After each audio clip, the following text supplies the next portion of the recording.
चलिए जो गणेश भगवान और कार्तिक भगवान के कथा सुनाओ तनी। कथा अच्छा लगे तो लाइक करम, चैनल के सब्सक्राइब करम।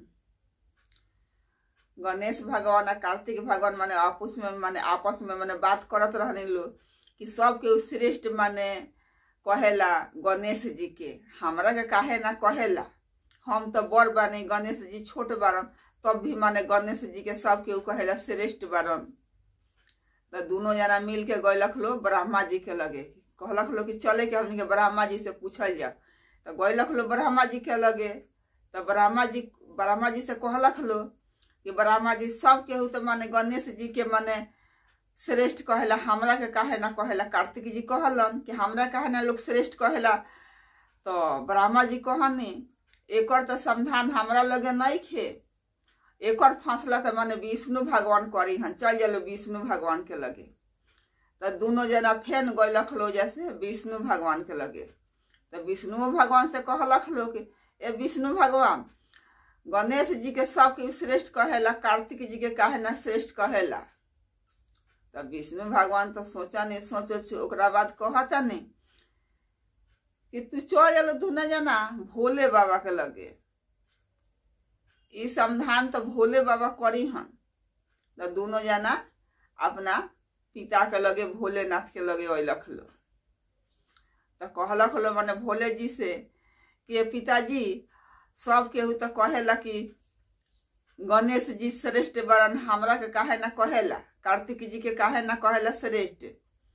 तो भोले बाबा तो खूब मने मने मुस्कैनी आ ओकरा बाद कहनी कि जे पहले है पृथ्वी के चक्कर लगा के चलई, पूरा एक बार चक्कर लगा के चलई, से ही माने श्रेष्ठ बा। तो अतना बात तो सुनलन कार्तिक जी आ गणेश जी।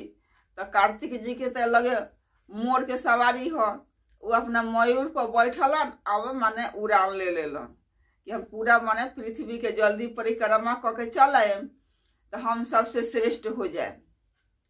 आ गणेश भगवान तो सोचलन हमार तो माने चूहा के सवारी बा मूस के, तो हम तो अपना जल्दी ना पहुँचे सके।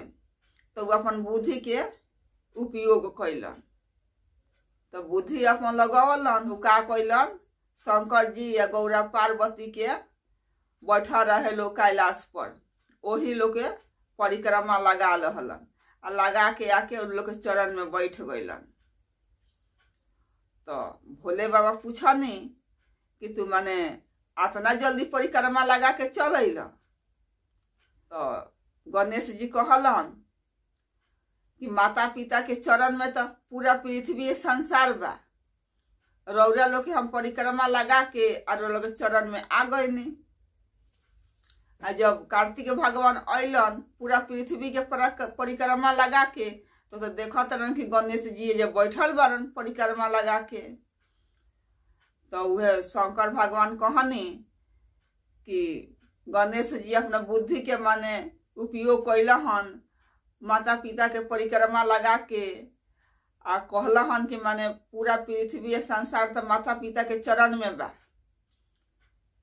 यही से उनकरा के गणेश भगवान के सबके श्रेष्ठ मानेला आ गणेश भगवान के बुद्धि वाला कहाला, उनकर पूजा आगे होला। यही से यही जा कथा समाप्त। कथा अच्छा लगे तो लाइक करम, चैनल के सब्सक्राइब करम।